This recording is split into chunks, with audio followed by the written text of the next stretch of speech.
Good day, Saint Martin. I'm Jacinta Lázaro. And I'm Austin Lawrence. Welcome back to another edition of Saint Martin NEWSDESK. Brought to you by TV15. We bring the latest and most important stories around the island and beyond. Show back Thursday. But we have new articles today, so check out these headlines.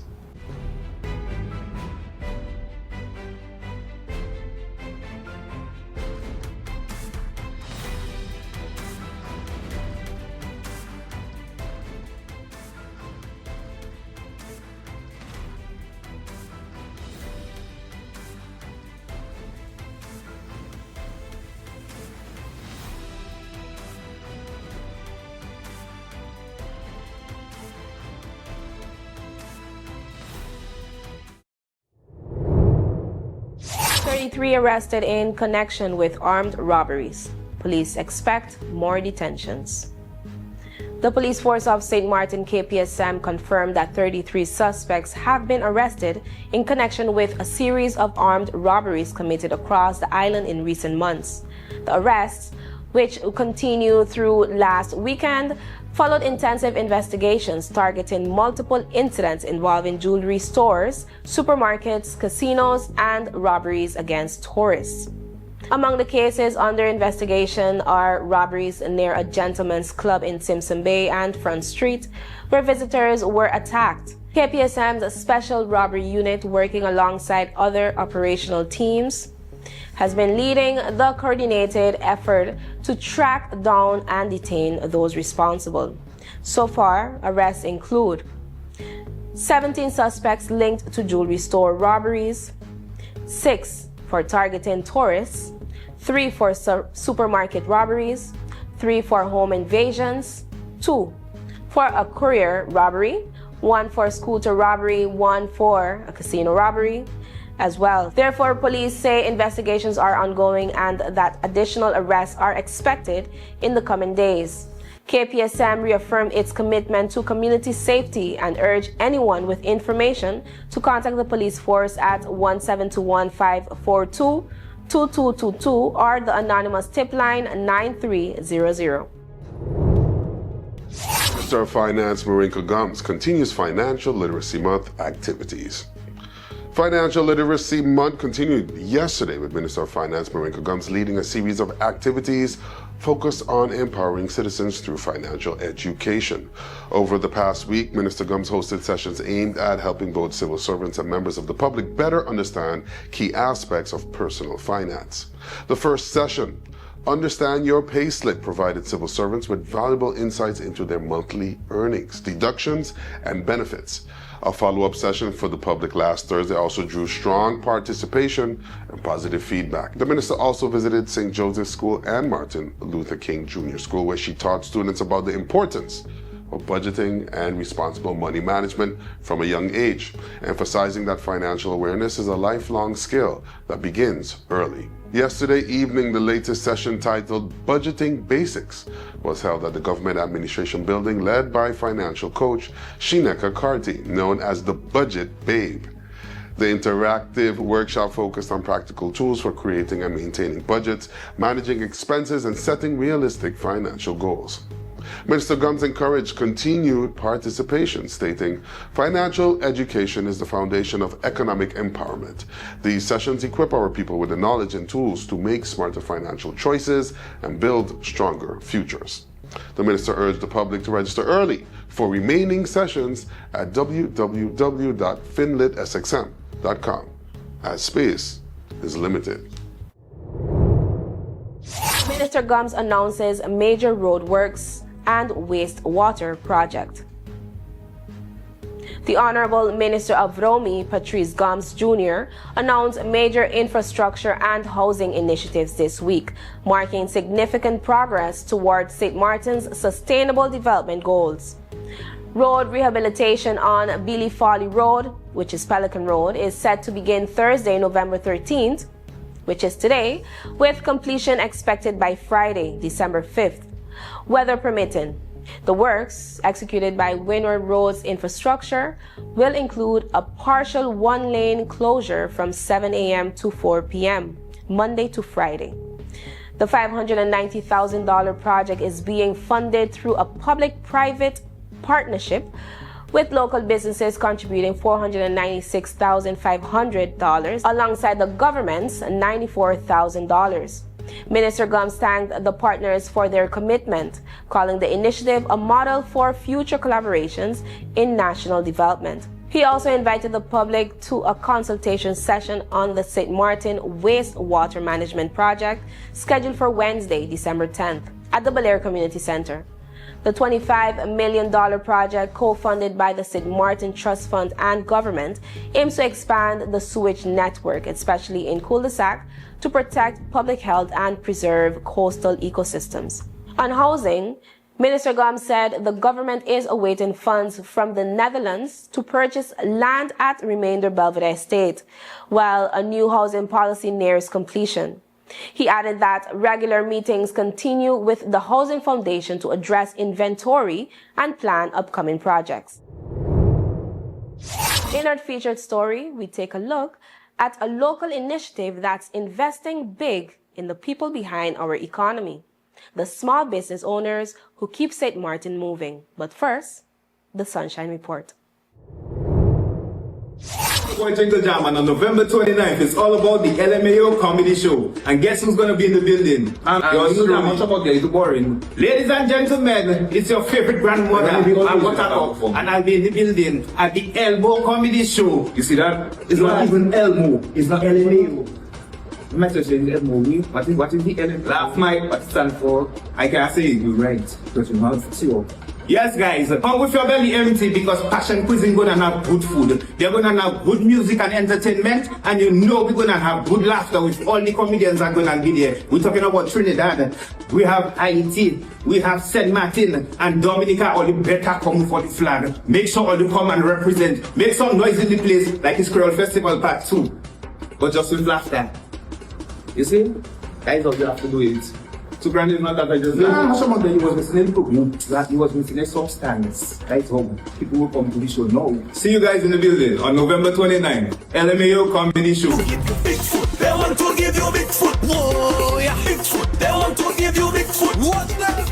Big foot. They want to give you big foot. Big foot. They want to give you big foot. What do the rid of them? In the name of Jesus. What do the rid of them? A new day begins. The sun rises over Saint Martin, bringing new energy, new possibilities. This island was built on resilience, progress, and the strength of its people. Our connection is what moves us forward. It links our communities, our businesses, our families. From the heart of the island to the shores beyond, we've connected Saint Martin. From every street to every home, this network was built for Saint Martin by Saint Martin hands. Connection isn't just about signals, it's about people. This is your island and your network recharged. Proudly local, we're here for today, tomorrow, and every milestone ahead.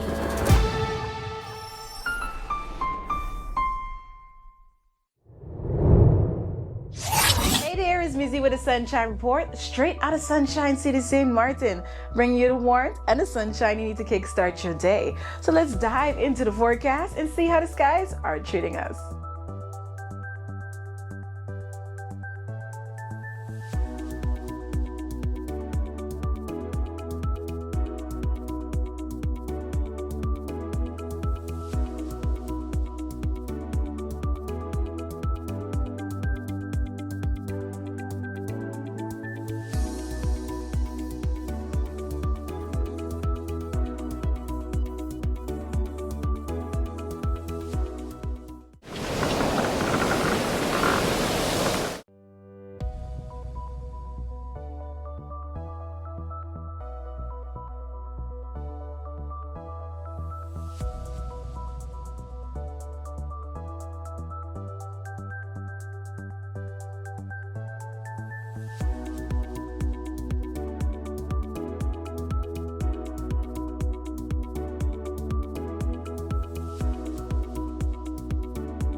The Met Department of Saint Martin is keeping a sharp eye on the Atlantic, ready to update you with the latest. So don't forget to follow NEWSDESK on Facebook for your daily Sunshine Report. So as you enjoy your week, stay safe, stay friendly, Sunshine City.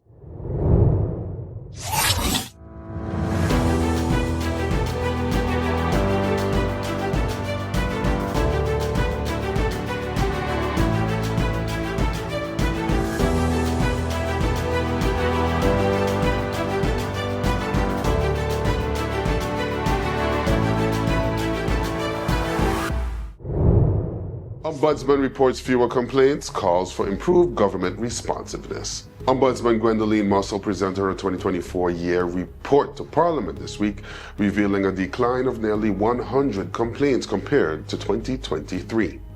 She attributed the drop to political instability caused by 2 parliamentary elections and public hesitation to engage with interim governments. Mussel said government unresponsiveness and limited resources continue to obstruct complaint handling. The Ministry of Romy once again received the most complaints, though slight improvements were noted following recent meetings and the appointment of a new complaint liaison. She reiterated her call for a clear policy on domain land allocation, urging compliance with the DDAM arrests and asking Parliament to act swiftly. The Ministry of Justice was criticized for delays in residence permit processing and the lack of operational complaint systems within the police force of Saint Martin. Mussel also cited a case where an inmate waited over 2 years for a court-ordered medical transfer, calling the delay a violation of fundamental rights.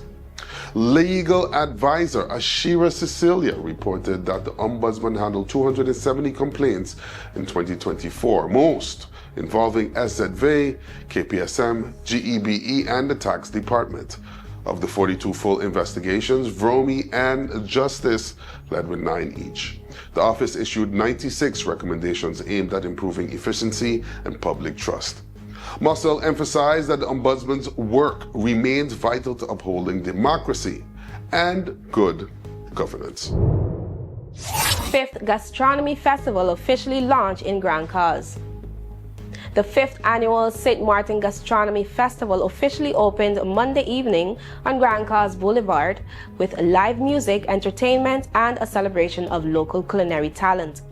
The launch followed Sunday's Taste of Sunrise brunch at the Lottery Farm. Speakers included Tourism Office President Valerie Demasseau, Collectivité President Louis Mussington, Michelin-star chef Laurent Huguet, Mixology Jury President Arthur Soutli, and Prefet Cyril Levaly, all praising the festival's growth and innovation.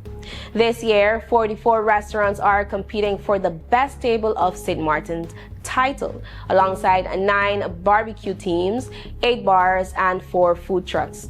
For the first time, other Caribbean islands, including Curacao, Dominica, Barbados, and Antigua and Barbuda, will showcase their national dishes at the closing night on November 22nd. The festival, themed around St. Martin's status as the culinary powerhouse of the Caribbean, continues to highlight the island's world-class gastronomy and vibrant culture fusion. Dutch Navy ship delivers second round of aid to Jamaica. The Dutch Navy ship HNL MS Pelican was en route to Jamaica yesterday on November 12th, carrying a second shipment of emergency aid following its initial delivery earlier this month. After unloading relief supplies on November 4th, the Pelican immediately sailed to Barbados to restock. The new cargo includes vehicles, medical supplies, emergency tents, solar lamps, jerry cans, generators, and over 150,000 cans of food. During its first mission, the ship delivered a desalination unit, 1,440 emergency rations, 1,000 shelter kits, 1,200 tents, and 1,400 field beds to support Jamaica's recovery efforts. Equipped with a crane and large cargo hold, the Pelican is specifically designed for humanitarian operations, one of the Dutch Defense's key missions in the Caribbean region. When we come back, could advanced training be the key to unlocking Saint Martin's full business potential? We'll hear how one foundation is betting on education to power a stronger, more resilient economy. Right after this break. Hi, I am Karim Tulen, co-founder of Karim Assist Pro. Our goal is to help busy professionals, elderly, housewives, local, tourists, practically anybody that needs assistance in the day-to-day chores. We have different services like groceries, do your shopping, and also run your errands. We can provide transportation services for all members of the family, whether it's you on commute or getting the kids to school. House activities and house services that include pet sitting. All of these let us take off your hands and let us make those reservations so you don't have to stress about having a good time. So you can have less stress and more free time. Through our discretion, we make an impression.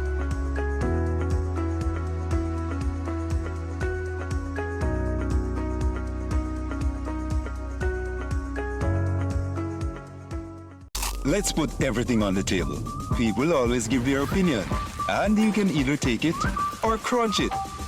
Let them judge. We give in to the most irresistible flavor. We devour every nugget that falls in our hands, especially when it's our crunchy fried chicken. And let the crumbs fly if needed. Let them keep judging. We'll keep indulging. KFC, it's finger-licking good.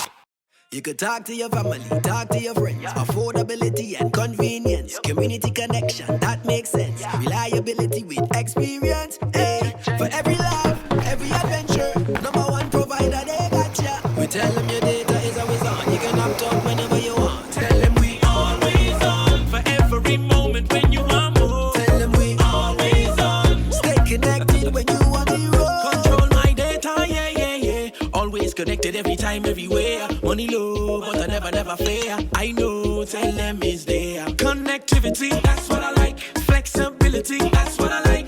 Reliability, that's what I like. Tell them, sign me up for life. Tell them we always on. For every moment when you want more. Come tell them we always on. Stay connected when you want to go. Come tell them we always on. For every moment when you want more. Tell them we always on. Stay connected when you want to road.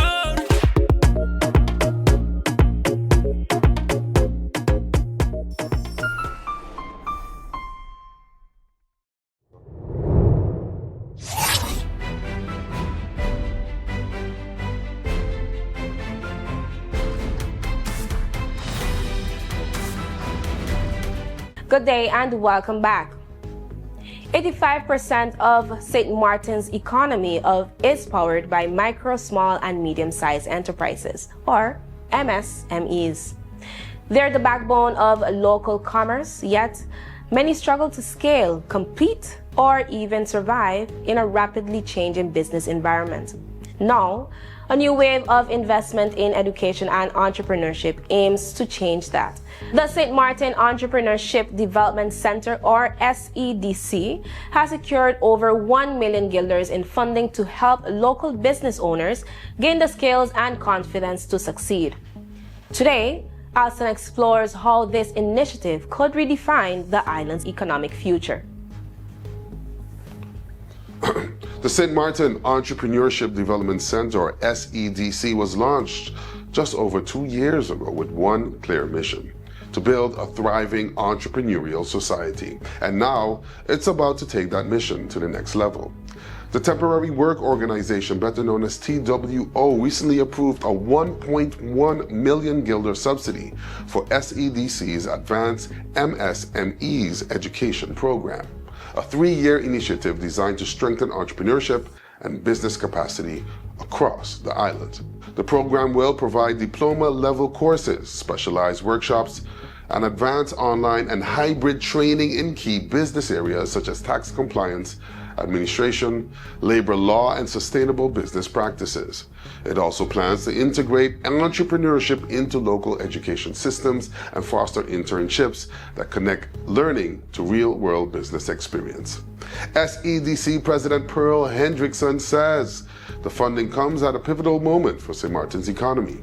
Our MSMEs drive most of the jobs and income on the island, she explains. By giving entrepreneurs the tools, knowledge, and networks they need, we're not just helping businesses, we're building resilience into the economy itself. The center is also partnering with the International Trade Institute of Ireland, ensuring that local entrepreneurs benefit from global expertise while keeping the focus on St. Martin's unique business environment. The program's emphasis on sector-based training means entrepreneurs in tourism, agriculture, creative industries, and digital services can access targeted learning relevant to their field. And it's not just about training, it's about transformation. The SEDC's past programs have already shown promise. Last summer's Youth Entrepreneurship Summer Program trained over 45 young people, 10 of whom pitched viable business ideas at their graduation ceremony.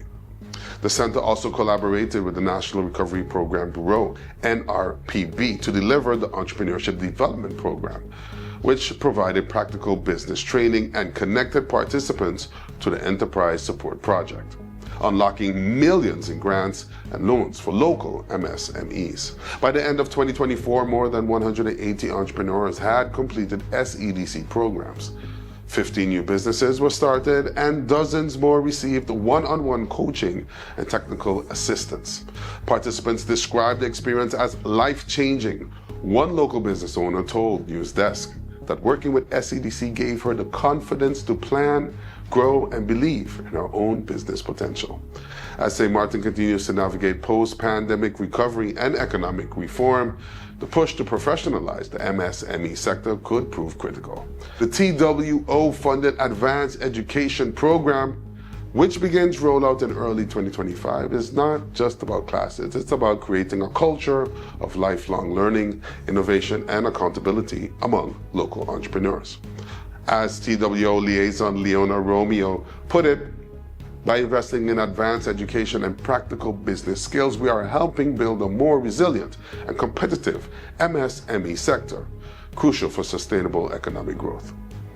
And for a small island economy where the vast majority of businesses fall under the MSME category, that investment could ripple far beyond classrooms, strengthening livelihoods, boosting job creation, and shaping a more self-reliant Saint Martin for generations to come. Here are some highlights from yesterday's launch of the Advanced Education Program.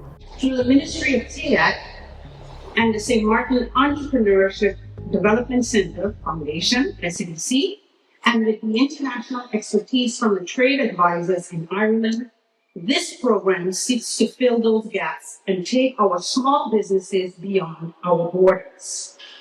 Over the next period, until March 2027, the MSME Advanced Educational Program will deliver sector-based training, coaching, and certification programs in areas such as sustainable and resilience business practices, financial planning and management, marketing, leadership, and innovation. It will also reach out to emerging sectors, the creative industries, fisheries, poultry services, and energy efficiency management of smaller hotel properties, and helping entrepreneurs turn opportunity into sustainable growth. This program is born out of government's commitment following its STO Amsterdam Economic Reports of 2022 and Country Package Measure E6. That report reminded us of a simple truth. Our small and medium-sized enterprises are the backbone of our economy. And to date, we're delivering on our promise to strengthen them. The Advanced Education Program gives our entrepreneurs practical tools to plan smarter, operate stronger, and from a financial literacy and digital readiness to sustainable business practices and innovation. It is about preparing our small businesses not just to survive, but to lead and compete. This is a great opportunity for St. Martin, a great opportunity for businesses. Again, thank you all. A lot of work has gone into this, and a special thank you to my colleague, Ms. Abram.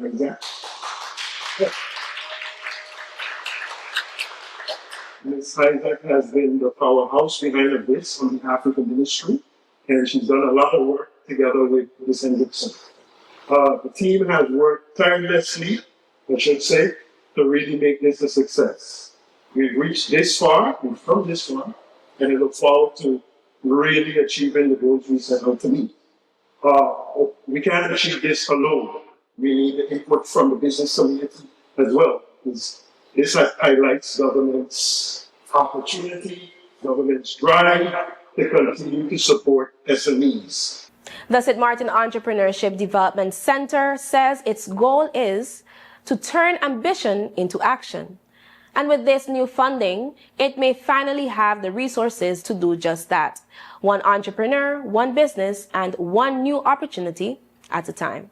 For more information about training opportunities or business support, residents can visit the SEDC at Bush Road, Unit 2.10, or email admin@sedc.sx. That's all the time we have for today's edition of Saint Martin News Desk. Thank you for joining us. Remember, new episodes premiere every weekday morning at 8 o'clock on TV 15 and then across our social media platforms. I'm Austin Lawrence. And I'm Jessica Lasseter, wishing you an amazing weekday. See you tomorrow. Stay friendly, Saint Martin.